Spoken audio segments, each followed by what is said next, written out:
We thank the Lord for His goodness and His mercies over us. I also thank the Lord for safe journey or safe trip granted to me. I've been away for a couple of days and I've been so engaged, and that's why I couldn't really bring in some updates as regular as I ought. Yesterday's update was filled with so much noise because I was in a very rowdy environment, but then we thank the Lord because despite all engagements, the Lord has been so merciful, and I thank Him for His goodnesses over our lives. All right, I'm bringing to you a very powerful information this morning. It's a good news, and it's still coming from the direction of Osim. And I just feel like that young man is sticking his neck out against all, or despite all the backlashes and tongue lashing, air pulling, nose drawing, body jacking, and all that, he is still toggling it on. And I think it deserves to a certain extent some award. Yes, the likes of others that also started with him, we couldn't hear their voices again in recent times, but the young man still keeps fostering on, and I think it's a step in the positive direction. So there comes a time in every nation's history when the people must choose between fear and faith, between retreating into doubt or stepping boldly into destiny. And right now, Nigeria stands on the edge of transformation, and while some see uncertainties, I see opportunity as a person. While some tremble in fear, I rise in faith. This message is not just a statement that I'm here to give to you this morning. It is a call to rise, to believe, and to stand firm for the change that is coming. All right, having said that, this message is coming from Osim, and I'm going to pass it across to what is so powerful, and it's a message of hope. And it goes this way: if you are still among those trapped in fear, doubt, or anxiety, I speak to your heart today. Let it go. Release it. Fear is not your portion. Doubt would only rob you of your strength. It is time to shift your mindset and align your heart with faith, not fear. Hope and not hopelessness. The atmosphere is changing, and we need your spirit to change with it. You see, I understand. It's easy to become discouraged in a country where promises are often delayed and hopes have been tested time and time again. But this moment feels different. Something is shifting in the realm of the unseen, and the confirmation I've received is not ordinary. Mark that line of strap.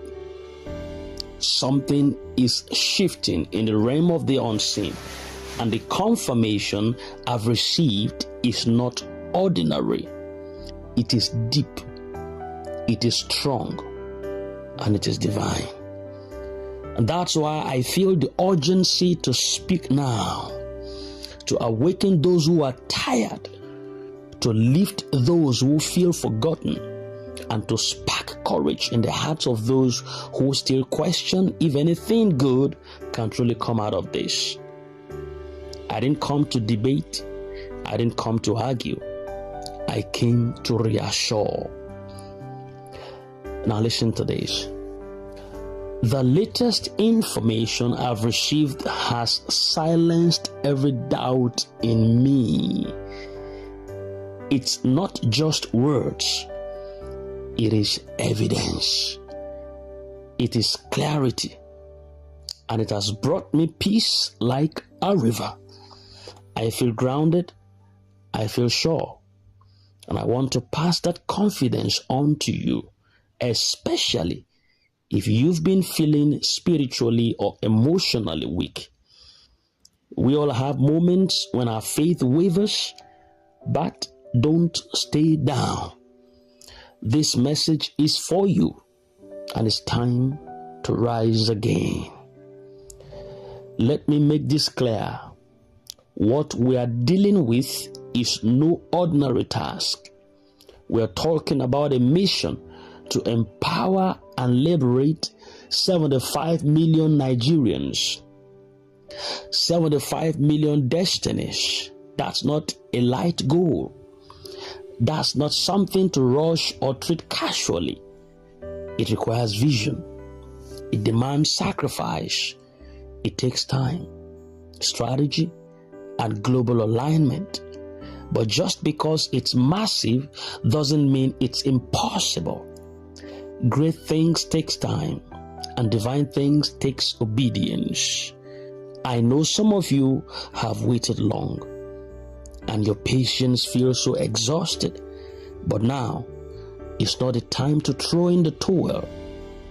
It is in the final hour that most people give up, not realizing that their big breakthrough was just moments away.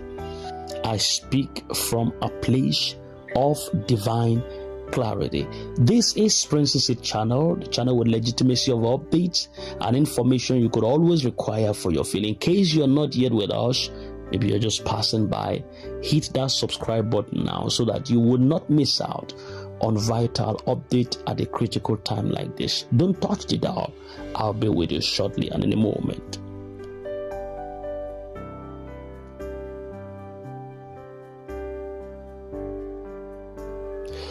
Alright, welcome back to our channel, Princess It. We're still delivering the message coming from Osim, and I think this is a powerful message of reassurance. We just need to put ourselves together and get all the juicy parts of it to revitalize our mortal bodies. All right, and he said, I speak from a place of divine clarity. A solution has been found. Progress has been made.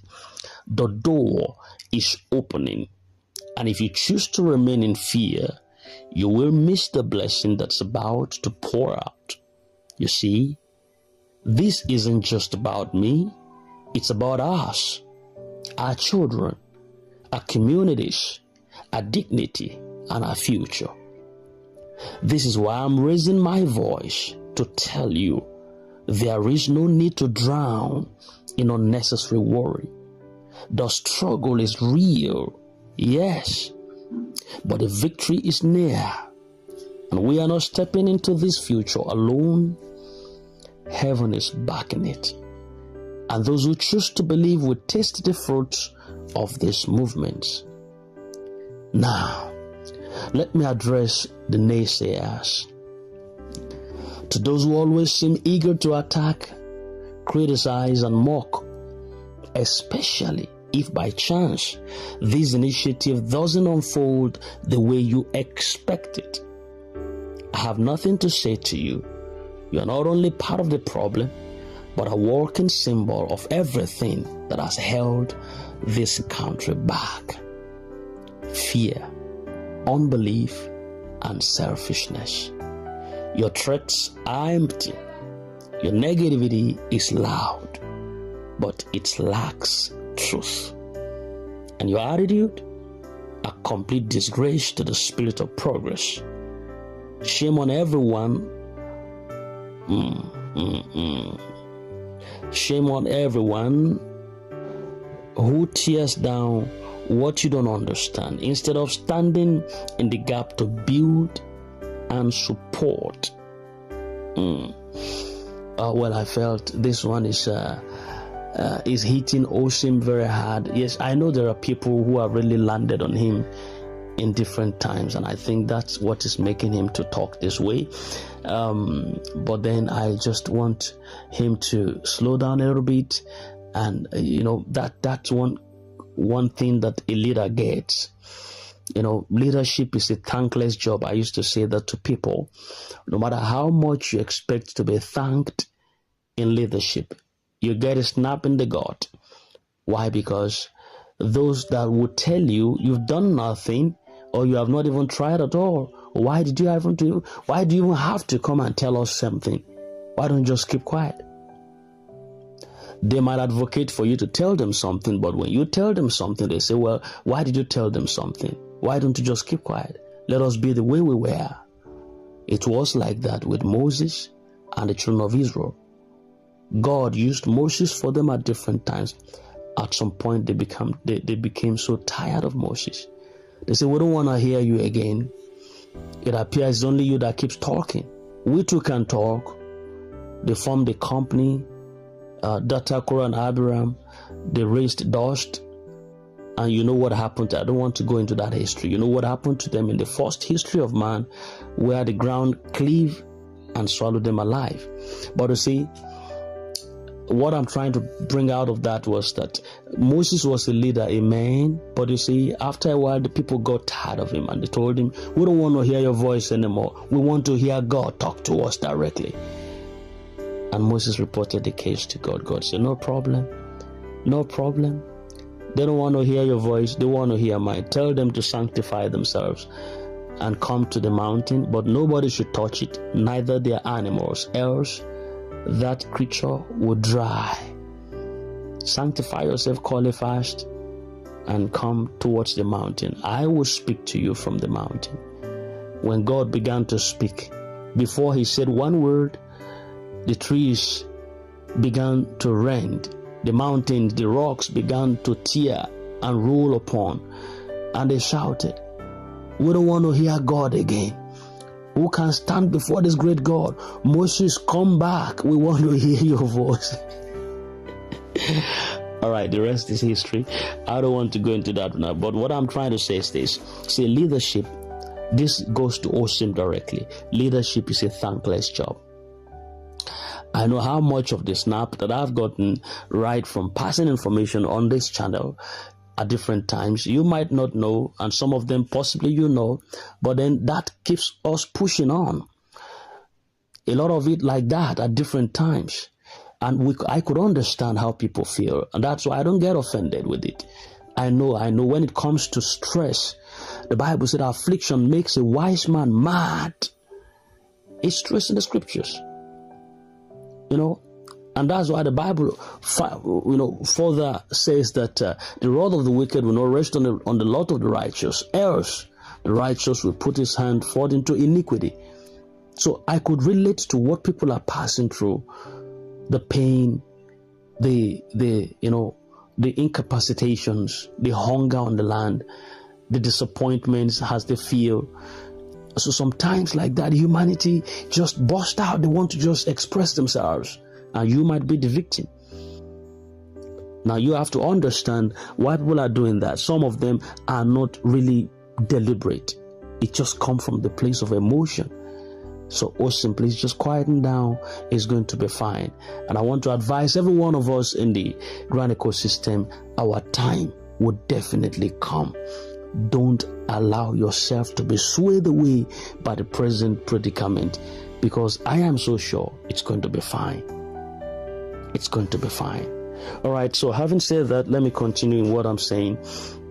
I said to the rest of us, those who still believe in Nigeria, in transformation and in divine timing, I salute you. Stand strong. Keep your eyes on the vision. Keep your faith intact. What we are building is bigger than anyone and any man. It is a movement of destiny. May God richly bless Apostle Professor Ken Nwakama, the International Monetary Fund, the Central Bank of Nigeria, and every vessel that's been used to usher in this transformation. This is not a time to quit.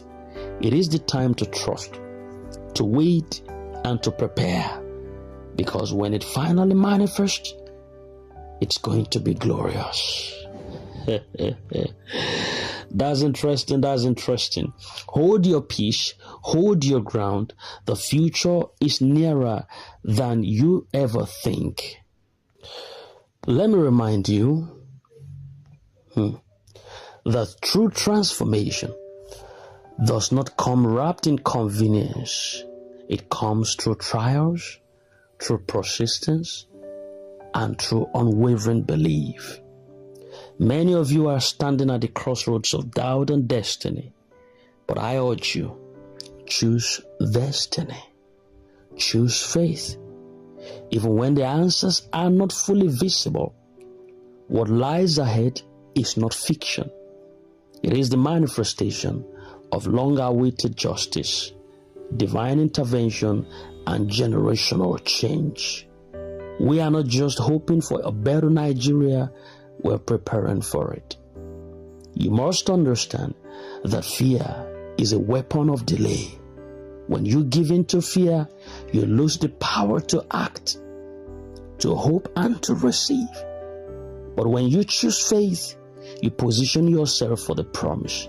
The testimonies that will emerge from this move will silence every skeptic and glorify the God who never fails. So don't just watch from the sidelines.